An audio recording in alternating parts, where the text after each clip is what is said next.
रीट, माननीय मुख्यमंत्री जी ने ये कहा था कि हम लोग 2 अगस्त को रीट की एग्जाम करवाएंगे। उसके बाद में जब हम तैयारी कर रहे थे तो ये बात ध्यान में आई कि 5 अगस्त को हमारी पहले की एक रीट है, उसकी वैलिडिटी समाप्त हो रही है।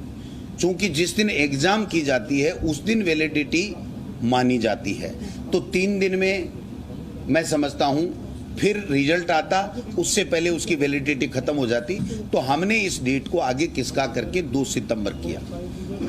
हमने जितनी मीटिंगें करनी थी कर ली, लेकिन इसमें जो इश्यू है, एक तो एनसीटी ने हमें एक गाइडलाइन दी है कि कॉमर्स के विद्यार्थियों को इसमें शामिल करना है।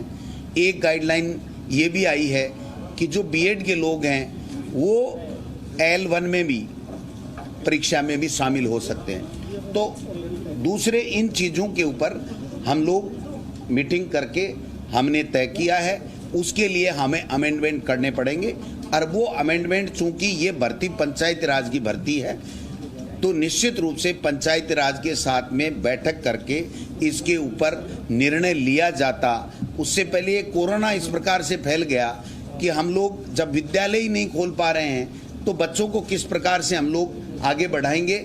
लेकिन फिर भी मैं आपको बताना चाहता हूं कि रीट के लिए जो मीटिंगें सरकारी स्तर पर करनी थी, जिस प्रकार के निर्णय लेने थे, वो तकरीबन हमने ले लिए हैं। अब जो अमेंडमेंट का काम है, वो अमेंडमेंट का काम माननीय मुख्यमंत्री जी से जो अप्रूवल के बाद में उस अमेंडमेंट के लिए हमको आगे जाना है। और जो ही ये सारी प्रक्रिया पूरी हो जाएगी तो रीट की भर्ती के लिए ऐलान किया जाएगा और एग्जाम करा करके और नए शिक्षित बेरोजगारों को टीचर बनने का अवसर प्रदान हमारी सरकार के द्वारा किया जाएगा। ये अंतिम समय में जब होता है तभी होता है। आज कोई एजेंसी तय होना नहीं होना कोई तय नहीं होता है, ये लास्ट का काम है। जब हम पैटर्न तय कर लेते हैं तो उसके बाद में एजेंसी की बात आती है। जी जी।